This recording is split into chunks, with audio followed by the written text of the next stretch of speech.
ঢাকার রাস্তায় প্রতিদিনই লাখো নারীকে ছুটতে হয় কর্মস্থল, শিক্ষা প্রতিষ্ঠান কিংবা জরুরি কাজে। কিন্তু এই পথ চলা সবসময় স্বস্তির নয়। ঠাসা বাস, দাঁড়িয়ে যাওয়ার জায়গাটুকু নেই। ভিড়ের মধ্যে ধাক্কাধাক্কির সঙ্গে থাকে হয়রানি ও নিরাপত্তাহীনতার ভয়।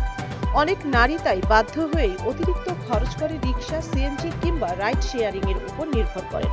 এই বাস্তবতায় নারীদের জন্য এসেছে নতুন উদ্যোগ, পিঙ্ক বাস সার্ভিস। নারীদের জন্য নিরাপদ, স্বাচ্ছন্দ্যপূর্ণ ও নির্ভরযোগ্য গণপরিবহন নিশ্চিত করতে ঢাকা সহ দেশের ৩ শহরে বিশেষ এই বাস সার্ভিস চালু করেছে বাংলাদেশ সড়ক পরিবহন কর্পোরেশন বিআরটিসি। মঙ্গলবার সকালে তেজগাঁয়ের বিআরটিসি ঢাকা ট্রাক ডিপোতে গোলাপি রঙের ডাবল ডেকার বাসের মাধ্যমে আনুষ্ঠানিকভাবে এই সেবার উদ্বোধন করা হয়। সবচেয়ে বড় আকর্ষণ, বাসের চালক ও কন্ট্রাক্টর হিসেবেও দায়িত্ব পালন করবেন নারীরা। প্রাথমিকভাবে ঢাকা, চট্টগ্রাম, বগুড়ায় ১৩টি রুটে ১৪টি বাস চলবে।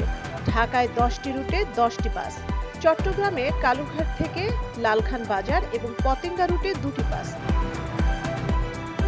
আর বগুড়ায় শেরপুর থেকে মাটিডালি রুটে চলবে 2টি বাস। ঢাকার বিভিন্ন রুটে পিঙ্ক বাস যুক্ত করবে মতিঝিল, গুলিস্তান, পল্টন, শাহবাগ, ফার্মগেট, মিরপুর, মোহাম্মদপুর, ধানমন্ডি, উত্তরা, বিমানবন্দর, গাজীপুর সহ গুরুত্বপূর্ণ এলাকাগুলোতে। বিআরটিসি জানিয়েছে, নারীদের কর্মস্থল, শিক্ষা প্রতিষ্ঠান ও গুরুত্বপূর্ণ বাণিজ্যিক এলাকার সঙ্গে নিরাপদ যোগাযোগ তৈরি করাই এই উদ্যোগের মূল লক্ষ্য। উদ্বোধনের দিন বিকেল থেকেই যাত্রী পাওয়ার সাপেক্ষে বাস চলাচল শুরু হয়, আর 19 আগস্ট থেকে নির্ধারিত সময়সূচিতেই নিয়মিত চলবে পিঙ্ক বাস। তবে এই উদ্যোগ কতটা সফল হবে তা নির্ভর করবে সময়ানুবর্তিতা, পর্যাপ্ত বাস, সঠিক রুট এবং যাত্রী সেবা মানের উপর।